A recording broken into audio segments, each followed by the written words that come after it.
I've spoken before about how it's easier to assume that the different series of Red Dwarf take place in alternate realities, and while you could make the case that Series 3 was in a different reality than 1 and 2, it's pretty much definite with Series 4. The biggest change between 3 and 4 was not stylistic or aesthetic, but in continuity. The ship now had a pre-disaster crew of 1,169, a full 1,000 extra people. Luckily, they don't need to pay for the additional extras. The Red Dwarf was now launched in the 23rd century instead of late in the 21st.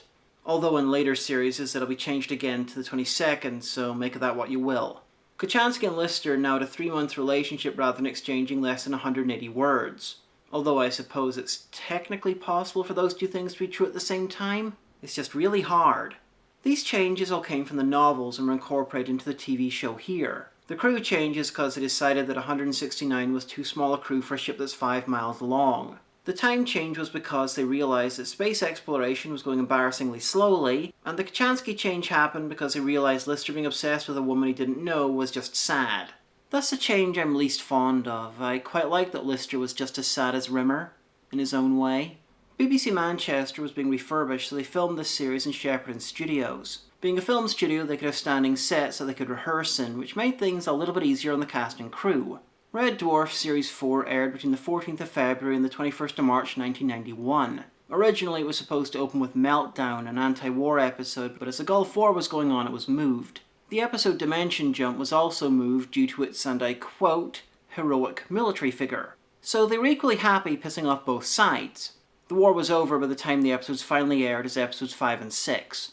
The change to the order worked out very well because the new first episode, Camille, aired on Valentine's Day, and it's all about love. The episode opens with Lister attempting to teach Crichton how to lie. It's all part of his attempts to get him to break his programming and become more independent. Sort of like Data's attempts to become more human in Star Trek The Next Generation. Don't you think I'd love to be deceitful, unpleasant, and offensive? Those are the human qualities I admire the most. But I just can't do it. But not so Star Trek. It's interrupted by Rimmer demanding Crichton take him asteroid spotting on Starbug. His newfound lying comes in handy when Holly detects a crashed ship on a planet that's about to explode, and Rimmer demands that they not assist any survivors. What are you doing? I'm not plotting a courser, nor am I taking her down. Yes, you are! On the crashed ship, Crichton meets the titular Camille, a female mechanoid from the same series as him, and he instantly falls in love. Camille's the only survivor, and everyone in the crew falls in love with her. To Rimmer, she appears as a female hologram. To Lister, she's a human woman, and to the cat, she's the cat. Yeah, something weird's going on. I really wish we could have seen Holly's version of Camille. Norman Lovett on a TV, perhaps? Anyway, Camille's a Gelf, like the polymorph, but nothing like the polymorph. She's been designed to be someone's perfect lover, a bit like Famke Janssen in that episode of Star Trek Next Generation. Or Famke Janssen in general. I guess I owe you all an apology. Sorry, Dave. Sorry, Duke. Sorry, buddy. Heartbreaker! She's capable of her own emotions, but people perceive her as saying whatever they want to hear, whether she wants it or not. She's really fallen for Crichton and vice versa. He even has no issues with her true form. A toast, my love, to us. Obviously, this can't last. But first, a little note on casting. Crichton and Lister's Camille's were played by Robert Llewellyn and Craig Charles' then girlfriends.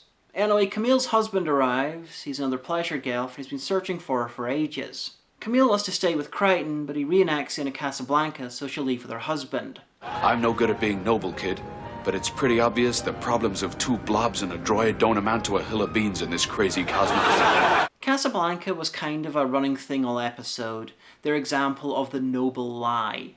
This is a great episode. When you hear an episode is essentially about a sex slave, you get worried, but it's handled brilliantly. A great start to the series. Next up is DNA, originally called Do Not Alter, which is a far better title. It's another alien-inspired horror-ish episode like Polymorph.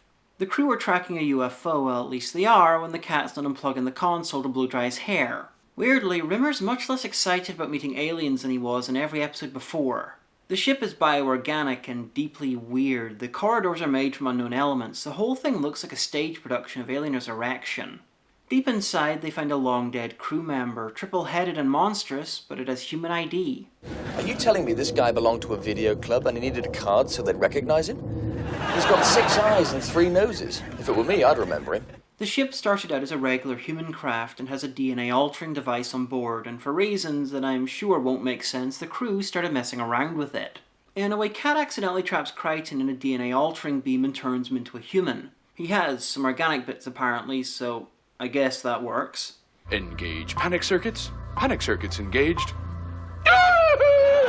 The transformation goes without any issues, but it's not all smooth sailing. Human eyes can't zoom, his nipples can't pick up radio, he's getting aroused by vacuums, and shoving a power adapter up his ass isn't recharging him. Typical robot to human stuff. He also shows Lister a picture of his dick to make sure it's normal. I want to know, is that normal? What, taking photographs of it and showing it to your mates? I read somewhere that was really a picture of Robert Llewellyn's cock. Meanwhile, Rimmer's making plans to use the DNA machine to clone himself from his own dandruff. It's nearly 20 minutes in, so you're probably wondering where the sci-fi horror comes in. Well, there is this outfit. It's meant to be a mix of everyone else's. The horror's coming, though, right after Crichton breaks the news to his spare body parts. Where have you been for the past 4 days? Hey, I've been busy. Aye, busy swanking round with his new central nervous system, his poncy new 8-valve heart laddie down in with all his fancy new human friend. The fight had an effect on Crichton and he wants to be turned back, but to make sure they have the hang of the machine, they test it first on Lister's curry. You've created the mutton vindaloo beast. Half man, half extra Indian curry. Eat dirty death and kiss your ugly ass goodbye, beast, twice!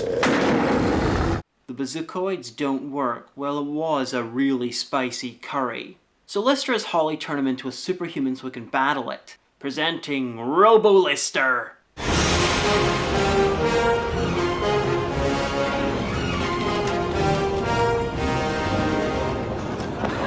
can't keep up, I'm knackered!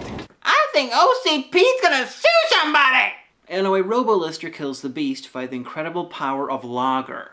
Structurally, this is a weird episode. It starts out horror-ish and foreboding and then gets distracted by the character stuff that takes up most of the story, and with only minutes to spare, it remembers the horror stuff. I'm not complaining, it is a good episode, it's just hard to summarise without going point by point by point. It was great to see Robert Llewellyn out of makeup. The Curry Beast and Robo-Lister are both fantastic. Personally, I think they probably should have stretched this out to 2 parts. It's like 2 good episodes jammed together. This was meant to be the series finale, ending the show in a Will Crichton change back again cliffhanger that was kind of nuked by it becoming episode 2. Because in Justice he's back to his old self again. Justice introduced the Simulants, killer robots created by humanity after Red Dwarf left Earth. They're like mechanoids, but they're mean, vicious, evil, and hate humans with a passion. What's the difference? Well, the basic difference is that an android would never rip off a human's head and spit down his neck. Like the Gelfs, they're stand-in for aliens, because Red Dwarf doesn't have aliens.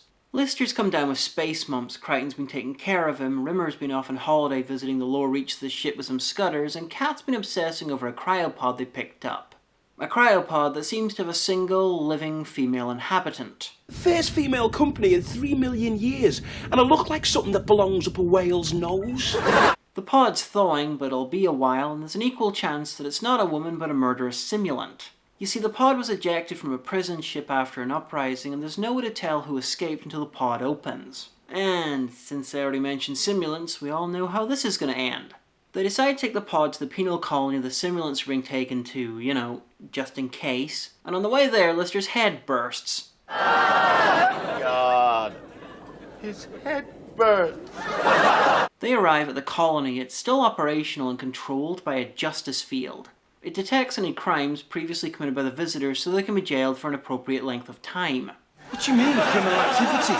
Oh, I wouldn't worry about it, sir. It's just a routine clearance procedure. Yeah, but when you say criminal activity, what do you mean by criminal activity? Regardless of car and bed theft in his past, Lister's allowed to go, but Rimmer is found guilty of the manslaughter of the crew of the Red Dwarf and sentenced to 9,000 years. Oh, that! The actual prison has few walls or bars. It's in the Justice Zone, an artificial environment that detects any breaking of the rules and make the same thing happen to the perpetrator. Smegheads! This is another episode with a colossally brilliant idea at its core. Crichton decides to appeal the sentence by explaining that Rimmer's a pathetic joke of a man who only feels guilty over the Red Dwarf disaster because he has a Napoleon complex. Objection! Objection overruled. A man of such awesome stupidity, he even objects to his own defense counsel. that he can't be to blame for the disaster because only a moron would put him in charge of fixing the ship's drive plate to begin with. Which is a very fair point. Why was a vending machine repairman doing that? Rimmer is freed, and when they get back to Red Dwarf they find the simulant loose. They'll never be able to take him in a fair fight, so they escape into the Justice Zone, where the obvious happens. Yo, matey, hit me on the head with this. Malfunction. Does not compute.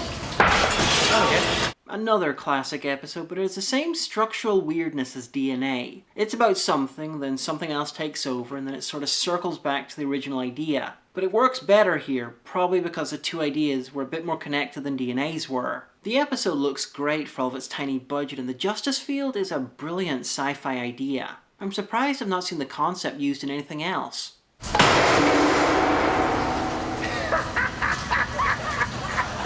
Next up is White Hole, which you can also call Kugelblitz if you're into astrophysics. This was the last script of the series written. Grant and Naylor had trouble coming up with an idea, so they did what all good writers do.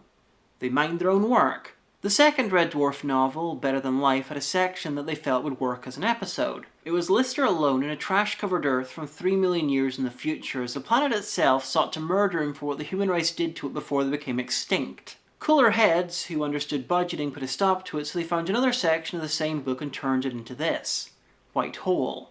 It begins with Crichton rebooting Talkie Toaster. He turned up in the early days, bothering everyone about toast until Lister finally dismantled him. He's simply a talking alarm clock who provides his owner with early morning toast and light conversation. Not this one's mental. It's quite apt that Crichton rebuilt him, seeing as his new voice is David Ross, aka the original Crichton. Howdy doodly do. How's it going? I'm Talkie Toaster, your chirpy breakfast companion. I think I prefer the original one. Fly me to the moon and let me... Crichton's using Talkie as a guinea pig for a plan to restore Holly's intelligence to pre-disaster levels, before computer senility and 3 million years alone really messed her up. It works, sort of, as Holly's IQ has increased more than double it started out as, but it had the negative effect on her operational lifespan. She's sort of going to die in less than 5 minutes. So she turns herself off to conserve it, leaving the crew trapped in the middle of the ship. Hey, I got it. We laser our way through.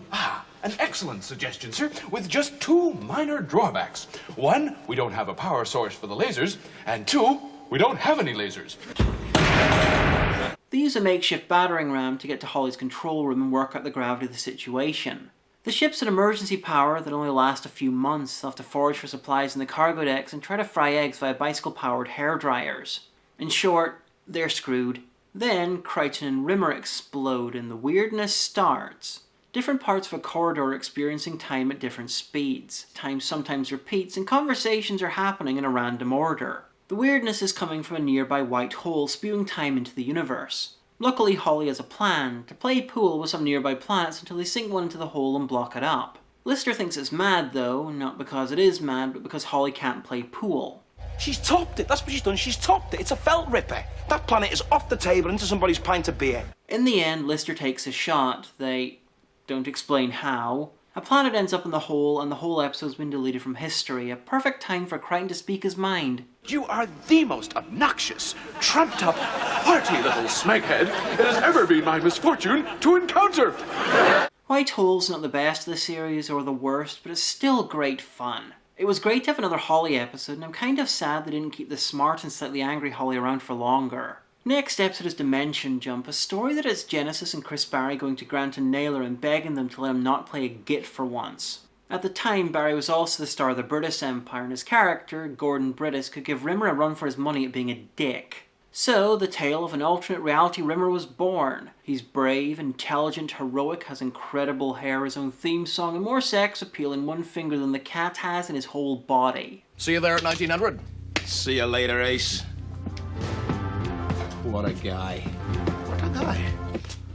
What a guy. I'm sorry, Melly. I don't fraternize with the staff. I resign. I'll be there at 1300.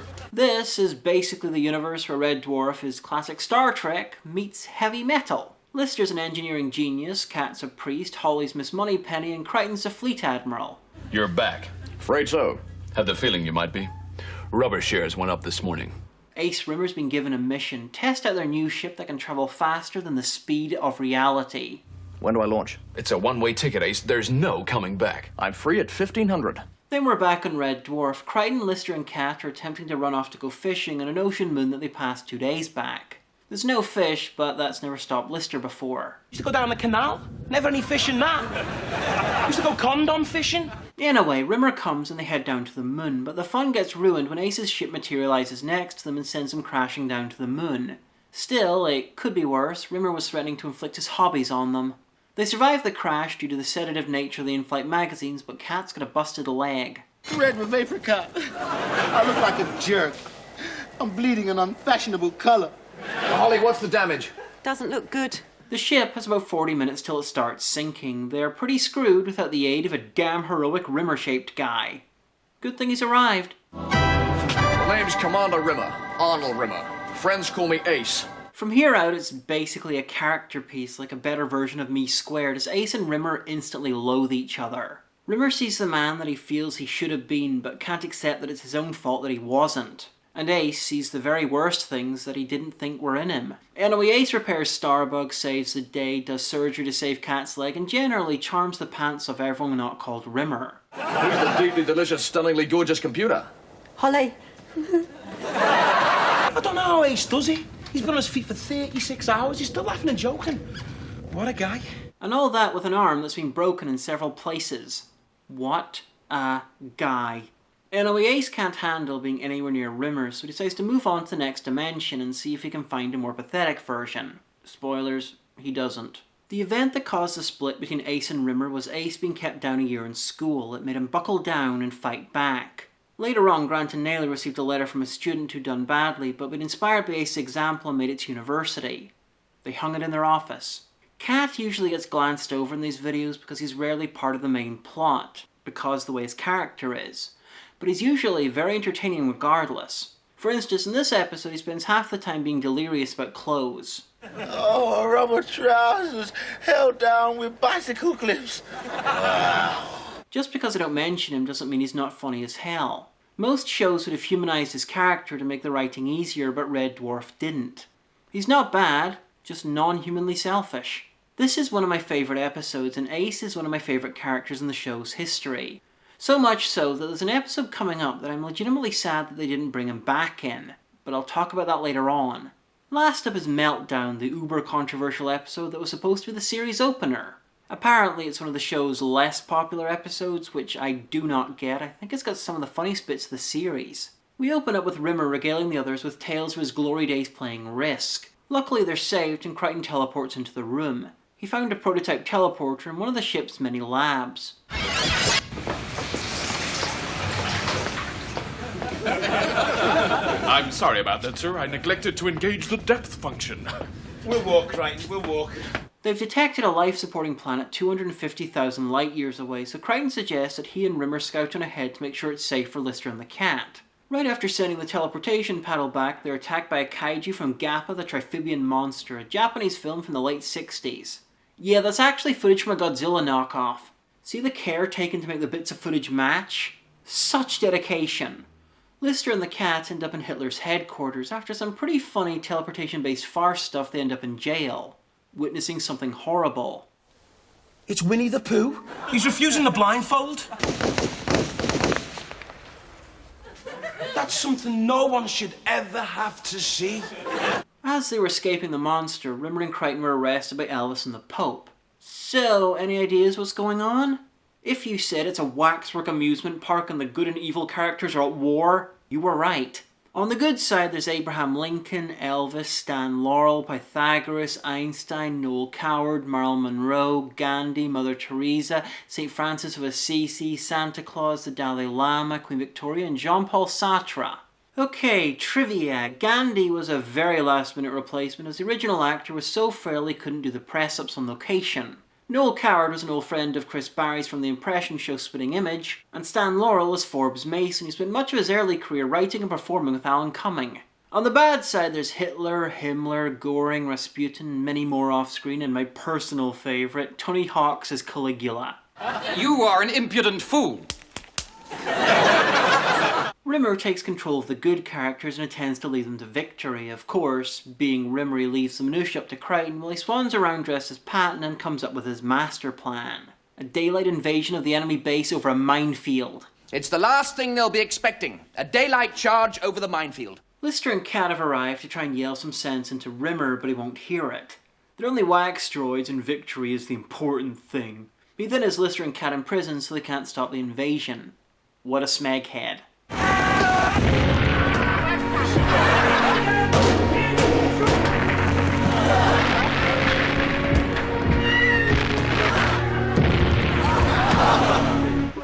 Shut.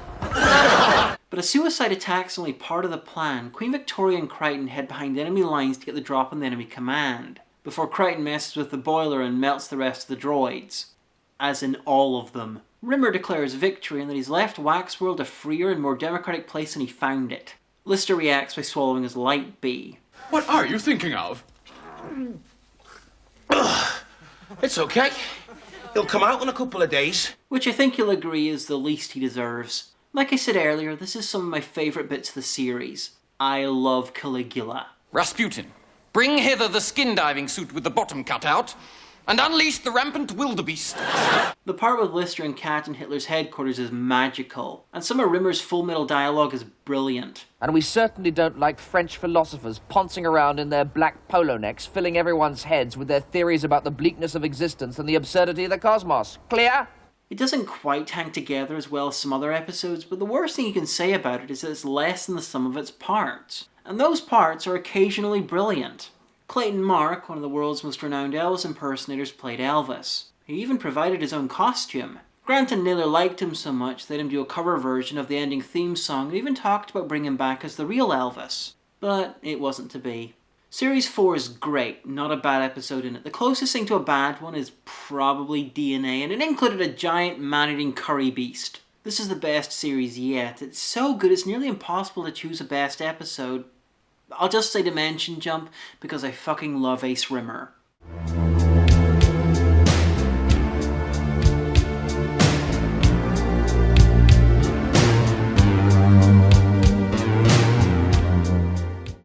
I'm the object of my own desire? Can you think of anyone more deserving?